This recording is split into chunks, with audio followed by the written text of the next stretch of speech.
नमस्कार, good evening, शुभ संध्या। दोस्तों, स्वागत है आपका अपने ही कार्यक्रम स्पोर्ट्स कैन में। अगले 15 मिनट खेल जगत के ढेर सारी खबरें होंगी, उन पे चर्चा भी करेंगे। स्वीकार कीजिए लवलीन निगम का नमस्कार। और खेल खबरों पे चर्चा के लिए आज हमने स्टूडियो में आमंत्रित किया है वरिष्ठ खेल पत्रकार शैलेश चतुर्वेदी को। शैलेश, नमस्कार, स्टूडियो में आपका स्वागत है। धन्यवाद।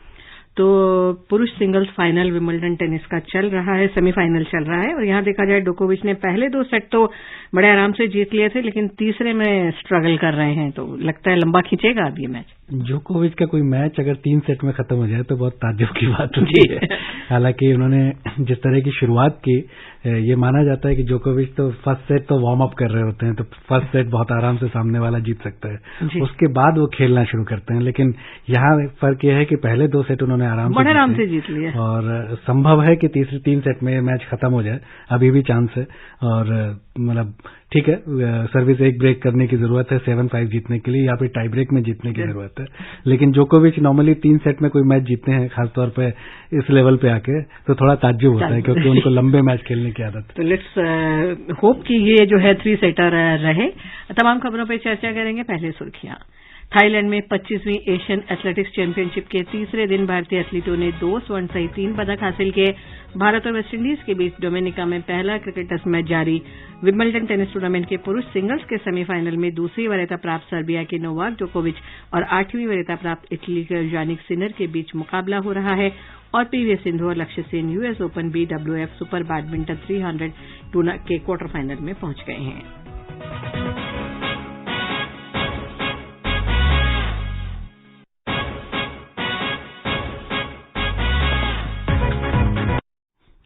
चलिए शुरुआत करते हैं एशियन एथलेटिक्स चैंपियनशिप में, जहां हमारे एथलीट्स जो हैं बहुत अच्छा प्रदर्शन कर रहे हैं। आज भी हमने 3 पदक लिए, जिसमें 2 गोल्ड मेडल थे। पहला स्वर्ण पदक शॉट पुटर तजिंदर पाल सिंह तूर ने जीता।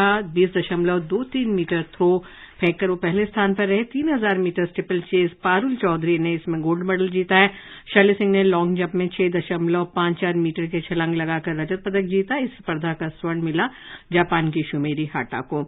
चैंपियनशिप की बात करें तो भारत 5 स्वर्ण सहित 9 पदक जीतकर तालिका में तीसरे स्थान पर है। यानी हम कह सकते हैं कि एक अच्छी और उत्साहवर्धक यहाँ पर हमारे खिलाड़ी परफॉर्मेंस कर रहे हैं, खासतौर से अब जो एशियन गेम शुरू होने वाले हैं, अगर उसके मद्देनजर देखें। बिल्कुल, ये बहुत ही उत्साह बढ़ाने वाला परफॉर्मेंस है। और खासतौर पे तेजिंदर पाल सिंह तूर से उम्मीद थी गोल्ड जीतने की, उसमें उसके लिए कोई ताज्जुब की बात नहीं है। लेकिन शैली सिंह पे नजरें थी, यंग एथलीट हैं, 19 साल की हैं, और हम ये मान रहे हैं कि शायद भारत की नेक्स्ट बड़ी जो स्टार होंगी वो होंगी। और एक तरह से सीनियर्स में उन्होंने एक तरह से शुरुआत ही की है। लास्ट मंथ भी उन्होंने जापान में ब्रॉन्ज जीता था और आज भी उन्होंने एक मेडल जीता है। तो शैली सिंह जो अंजू बॉबी जॉर्ज जिनको सिखा रही हैं, उनके कोच हैं, उनसे जिस तरह की उम्मीदें हैं और उनका आगे बढ़ना, वो एक भारत के लिए, भारत के भविष्य के लिए एथलेटिक्स में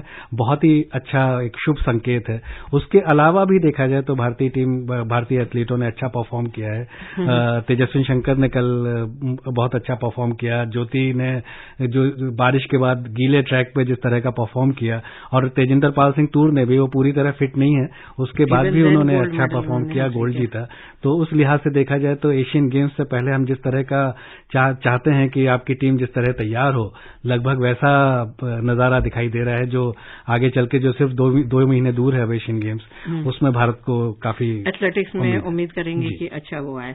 उधर अगर विंबलडन टेनिस की बात करें, जैसा हम जिक्र कर रहे थे, आज पुरुष सिंगल्स के सेमीफाइनल खेले जा रहे हैं, जहां दूसरी वरीयता प्राप्त सर्बिया के नोवाक जोकोविच और 8वीं वरीयता प्राप्त इटली के यानिक सिनर आमने सामने हैं। दूसरे सेमीफाइनल में टॉप सीडेड स्पेन के कार्लोस अल्कराज का सामना तीसरी वरीयता प्राप्त रूस के डेनियल मेदवेदेव से होगा। इस बीच पुरुष डबल्स के सेमीफाइनल में हमारी जोड़ी रोहन बोपन्ना और उनके ऑस्ट्रेलियाई जोड़ीदार जो थे मैथ्यू एब्जेन, वो हार गए हैं। महिला सिंगल्स के फाइनल में 6ठी वरीयता प्राप्त ऑन श्रेजर का मुकाबला गैर वरीयता प्राप्त मार्किता वंद्रोसोवा से होगा। सबसे पहले बात करें नोवाक जोकोविच की, जैसे हम कह रहे थे, तो थर्ड मैच लंबा चल रहा है, तो यही लग रहा है कि 5 सेटर जा सकता है ये। उम्मीद है कि ना जाए क्योंकि 2 सेट जिस तरह जीते हैं और जोकोविच जिस तरह बड़े मैचों में जिस तरह का परफॉर्म करते हैं, जब बड़ा मौका आता है, बड़े पॉइंट्स आते हैं, जो किसी भी बड़े प्लेयर का एक वो होता है सिग्नेचर कि जब जिस समय आपको सर्विस ब्रेक करने की जरूरत है उस समय सर्विस ब्रेक करना है, तो अभी भी पॉसिबल है कि वो उनका अनुभव काम आएगा और वो 36 साल के हैं लेकिन कहीं 36 साल के लगते नहीं है। जब जैसे जैसे सेट आगे बढ़ता है ऐसा लगता है कि उनमें एनर्जी एक्स्ट्रा बढ़ता जा रहा है।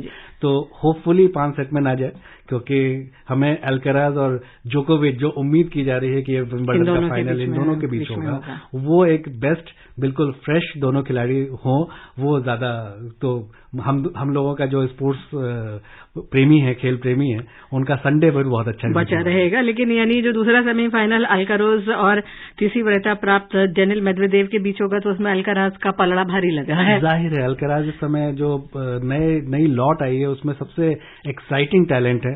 हालांकि मेदवेदेव के बारे में माना जाता है कि वो किसी भी तरह के शॉट को वापस लौटाने में, उनको ऑक्टोपस कहा जाता है कि वो दूसरे साइड से किसी भी तरह के शॉट लौटा सकते हैं। लेकिन जिस तरह का टैलेंट है अल्कराज और जिस तरह का परफॉर्मेंस कर रहे हैं, हालांकि अभी उन्होंने कुछ मैचों में कुछ गलतियां ऐसी की हैं जहां पे अगर सामने कोई बड़ा प्लेयर हो तो उसको बहुत ही आसानी से भुना सकता है। लेकिन यकीनन जो हमारे 3 बड़े प्लेयर थे, फेडरर, नडाल और अब जोकोविच, उनके बाद अगर कोई एक बड़ा प्लेयर बनता दिखाई दे रहा है तो अल्कराज है। तो उन अल्कराज वर्सेस जोकोविच जाहिर है टेनिस के लिए उम्मीद कर रहे हैं जी। हम अपनी बात करें, रोहन बोपन्ना और मैथ्यू एब्डेन की जोड़ी सेमीज में हार गई है वेस्ली कुलहोफ और ब्रिटेन के नील स्कूपेस्की से 5-7, 4-6 से हारी है। एकमात्र यही चुनौती थी, और मतलब अब ये भी लगता है कि पुरुष डबल्स या महिला डबल्स कहीं भी चलो, हमारी चुनौती धीरे धीरे ग्रैंड स्लैम से कम होती जा रही है। बिल्कुल, अगर आपके 43 साल का प्लेयर आपका बेस्ट प्लेयर हो तो आपको सोचने की जरूरत है कि उस खेल में आप कहां पे हैं। तो लिएंडर पेस, महेश भूपति, सानिया मिर्जा, रोहन बोपन्ना उस लेवल के बाद एक तरह से जो कहते हैं कि एक के बाद एक प्लेयर आने चाहिए नए टेनिस में, उस तरह के बड़े नाम, सिंगल्स तो छोड़ दीजिए, सिंगल्स तो फिर अब बहुत दूर है, लेकिन डबल्स में भी उस तरह के नाम नहीं दिखाई दे रहे हैं जो आपको ग्रैंड स्लैम जिता सकें। कम से कम हमारे लिए यही खुशी की बात होती थी जब लिएंडर, महेश भूपति, रोहन बोपन्ना, सानिया मिर्जा डबल्स में लगातार जीतते थे। और अभी भी रोहन बोपन्ना ही 43 साल की उम्र में अकेले मशाल भारत उसका नेतृत्व कर रहे। और कल महिला सिंगल्स का जो फाइनल होगा उसमें प्रियंका की रिपोर्ट सुनते हैं, फिर इस पर चर्चा करेंगे। वरीयता क्रम में छठे क्रम की खिलाड़ी ऑन्स जेबर ने सेंटर कोर्ट पर दूसरे नंबर की खिलाड़ी आर्यना सबालेंका को 6-7, 6-4, 6-3 से हराकर करियर के तीसरे ग्रैंड स्लैम फाइनल और विंबलडन फाइनल में लगातार दूसरी बार जगह पक्की की। इससे पहले सेरेना विलियम्स लगातार 2 बार 2018 और 2019 में विंबलडन के फाइनल में पहुंची थी, लेकिन दोनों बार उन्हें हार का सामना करना पड़ा। जेबर का कल फाइनल में सामना चेक गणराज्य की बाएं हाथ की मार्केटा वोंद्रुसोवा से होगा। वोंद्रुसोवा ऐसी पहली गैर वरीयता प्राप्त खिलाड़ी हैं जिन्होंने विंबलडन के फाइनल में जगह बनाई है। वोंद्रुसोवा ने विंबलडन सेमीफाइनल में एलेना स्वितोलिना पर 6-3, 6-3 से जीत के साथ अपने करियर के दूसरे ग्रैंड स्लैम फाइनल में जगह बनाई। यूक्रेन की स्वितोलिना अप्रैल में मातृत्व अवकाश से लौटने के बाद केवल अपना दूसरा ग्रैंड स्लैम इवेंट खेल रही थी। वोंद्रुसोवा ने इस साल ऑस्ट्रेलियन ओपन और इंडियन वेल्स में जेबर को हराया है। Priyanka Arora, sports camp.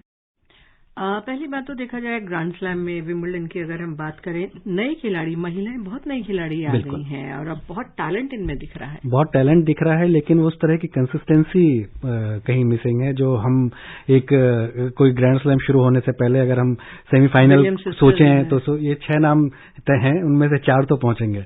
उस तरह का कोई लगातार, लेकिन जेबर में वो उम्मीदें हैं कि वो कंसिस्टेंसी में उस लेवल पे जा सकती हैं, उनके गेम में वो वाली बात है। लेकिन वो देखना पड़ेगा क्योंकि कुछ और भी प्लेयर पिछले कुछ सालों में आई हैं जिनसे आपने उम्मीदें की हैं, लेकिन उस लेवल पे पहुंच नहीं पाई हैं। वो जो कंसिस्टेंसी होती है कि आप वहां बनाए रखें अपनी, वो थोड़ी शायद दिक्कत हो जाती है। वो महिलाओं में ज्यादा दिक्कत दिखाई दे रही है पिछले कुछ समय में अगर आप देखें। लेकिन अगर फाइनल के हिसाब से देखें और तो यकीनन जेबर का पलड़ा भारी रहेगा। अगर कुछ परफॉर्मेंस के लिहाज से बात करें, हालांकि जिनसे उनका मुकाबला है वो पिछले 2 मुकाबले जेबर को हरा चुकी हैं तो, और ओवरऑल रिकॉर्ड भी 3-3 का है, तो बहुत ज्यादा फर्क नहीं दिखाई देगा। लेकिन जिस तरह का टैलेंट है जेबर और जिस तरह की परफॉर्मेंस की उनसे उम्मीद है, ये अगर कहे कि किस पे पैसा लगाना चाहिए तो शायद जेबर पे पैसा लगाना चाहिए। आर्यन सबालेंका ने भी हालांकि अच्छा वो खेला है। खासतौर से अगर स्विटजरलैंड की बात करें, सेमीफाइनल तक पहुंचना एक बहुत बड़ी बात, जिस तरीके से अभी उन्होंने वापसी की है अवकाश के बाद। बिल्कुल, ये बहुत बड़ा कमाल का परफॉर्मेंस है, बहुत बड़ा अचीवमेंट है। और एक तरह से देखा जाए कि वापसी की है, संभव है कि अगले कुछ समय में उनका खेल, क्योंकि वो बड़ी खिलाड़ी हैं, उनमें वो क्षमताएं हैं कि बड़ा टॉप पे बनी रह सकती हैं, तो ये संभव है कि अगले कुछ समय में हम उनसे और बेहतर खेल की उम्मीद करें। रैकेट की दुनिया को जारी रखें, हम US open BWF badminton tournament की बात करते हैं, जहां पीवी सिंधु लक्ष्य सेन जो है क्वार्टर फाइनल में पहुंच गए हैं। सिंधु ने महिला सिंगल्स के प्री क्वार्टर फाइनल में चीनी ताइपे के सुंग शुओ युन को हराया और लक्ष्य सेन ने पुरुष सिंगल्स के दूसरे दौर में चेक गणराज्य के जॉन लॉडा को 21-8, 23-21 से हराया। कल लक्ष्य सेन का मुकाबला अपने ही देश के एस सुब्रमण्यम से होगा। मुकेश की रिपोर्ट सुनते हैं। सिंधु ने धीमी शुरुआत की, लेकिन जैसे जैसे मैच आगे बढ़ा उन्होंने अपनी लय हासिल कर ली। भारतीय स्टार ने जल्द ही सुंग शुओ युन को बैकफुट पर धकेल दिया और 13-5 की बढ़त बना ली। ताइपे की शटलर ने थोड़ा प्रतिरोध किया, लेकिन तब तक सिंधु ने पहले गेम में बढ़त हासिल कर ली थी। दूसरे दौर में सिंधु और शुओ युन शुरू से ही आक्रामक हो गयीं और दोनों शटलर मुकाबले पर नियंत्रण करने की कोशिश करने लगीं। जैसे जैसे मैच आगे बढ़ा, शुओ युन सिंधु की सर्विस का मुकाबला करने में असमर्थ नजर आ रही थी और सिंधु ने अच्छी बढ़त बना ली थी और लगातार 5 अंक हासिल कर लिए। इसके साथ ही उन्होंने केवल 37 मिनट में ये मैच जीत लिया। क्वार्टर फाइनल में सिंधु का सामना चीन की गाओ फांग जी से होगा। अब तक दोनों खिलाड़ियों के बीच हुए 4 मुकाबलों में सिंधु ने 1 में जीत हासिल की है। उधर पुरुष सिंगल्स में तीसरी वरीयता प्राप्त लक्ष्य सेन ने शुरुआत में ही लय पकड़ ली थी और पहला गेम आसानी से अपने नाम कर लिया। दूसरा गेम कहीं अधिक बड़ी चुनौती साबित हुआ, क्योंकि लक्ष्य सेन एक समय 14-19 से पीछे चल रहे थे। लक्ष्य सेन ने वापसी करते हुए स्कोर बराबरी पर ला दिया। मैच के रोमांचक अंत में उन्होंने 39 मिनट तक चले मुकाबले में जीत हासिल की। क्वार्टर फाइनल में लक्ष्य का मुकाबला अपने ही देश के शंकर मुथुस्वामी सुब्रमण्यम से होगा, जिन्होंने इजराइल के मीशा जिब्रलमैन को 21-18, 21-23, 21-13 से हराया। Mukesh Kumar, sports cantt. और लगता है कहीं ना कहीं सिंधु को इस जीत की और इस टूर्नामेंट को जीतने की बहुत जरूरत है, जैसा उनका चल रहा है अभी। बिल्कुल, उस तरह की कंसिस्टेंसी जिसको सिंधु के साथ जोड़ा जाता रहा है, उसको पाने के लिए और अगले कुछ समय सीजन में उनको टॉप पे पहुंचने के लिए यहाँ पे कम से कम टूर्नामेंट जीतने की जरूरत है। हालांकि खराब बात यह है कि जो उनकी प्रतिद्वंदी है उसके खिलाफ उनका रिकॉर्ड 1-3 का है। सिर्फ एक ही मैच सिंधु ने अब तक 4 में से जीता है उनके खिलाफ, लेकिन जिस तरह के प्लेयर हैं उसमें सिंधु को आराम से जीतना चाहिए। अमेरिका की बात करते हैं। वेस्टइंडीज के साथ पहले क्रिकेट टेस्ट मैच के तीसरे दिन भारत ने पहली पारी में ताजा समाचार मिलने तक जो है 4 विकेट पर 356 रन बना लिया। अजिंक्य रहाणे 3 रन बनाकर आउट हुए, लेकिन यशस्वी जायसवाल पे हम बात करेंगे, जो उनका डेब्यू मैच था। 171 रन बनाए। एक अच्छे खिलाड़ी, आपको लग रहा है कि टेस्ट मैच के इंडिया को मिल रहे हैं? नजर थी सब पे इनकी? बिल्कुल, सब पे नजर थी। जिस तरह के बैकग्राउंड से वो आते हैं, जिस तरह की मेहनत उन्होंने की है, वो उस लिहाज से ऐसे खिलाड़ी हैं जिनके बारे में आप चाहते हैं कि वो अच्छा परफॉर्म करें, क्योंकि बहुत ही मुश्किलें उन्होंने झेली होंगी शुरुआती उम्र में। तो उस लिहाज से देखा जाए तो यशस्वी जायसवाल का अच्छा प्रदर्शन भारत के लिए बहुत ही अच्छा है। भले ही वेस्टइंडीज की टीम ऐसी हो जिसको देख के बड़ी निराशा होती है, आपको लगता है कि हम क्या देख रहे हैं, क्योंकि वो लेवल नहीं है, लेकिन यशस्वी जायसवाल जिस तरह का परफॉर्म कर रहे हैं, ये भारत के लिए एक ब्राइट स्पॉट है। 356 4 और 206 रन की बढ़त भारत को मिल चुकी है, तो यानी कह सकते हैं कि आसानी से ये मैच भारत की झोली में आए। यहाँ पे भी अगर डिक्लेयर कर दें तो शायद वेस्टइंडीज की टीम 200 रन न बना पाए, जिस तरह की टीम वेस्टइंडीज है और जिस तरह की बॉलिंग हमारे पास है। भारत ने कल की रन संख्या 2 विकेट पर 312 रन से आगे खेलना शुरू किया था। रोहित शर्मा 103, शुभमन गिल 6 रन बनाकर आउट हुए। यानी देखा जाए तो, और बैडमिंटन एशिया जूनियर कप की अगर हम बात करें तो भारत का अभियान तीसरे दिन आज समाप्त हो गया। सिंगल्स में 2 लड़कियां, डबल्स में भी हमें हार का सामना करना पड़ा, लेकिन अब समय नहीं है कि इस पे हम चर्चा करें या और कोई खबर दें। आप हमारे स्टूडियो में आए, तमाम खेल खबरों पर आपसे चर्चा हुई। शैलेश, इसके लिए आपका बहुत बहुत धन्यवाद। धन्यवाद। धन्यवाद। और लिसनर्स, हम आपसे कल फिर मिलेंगे। फिलहाल शुभ रात्रि।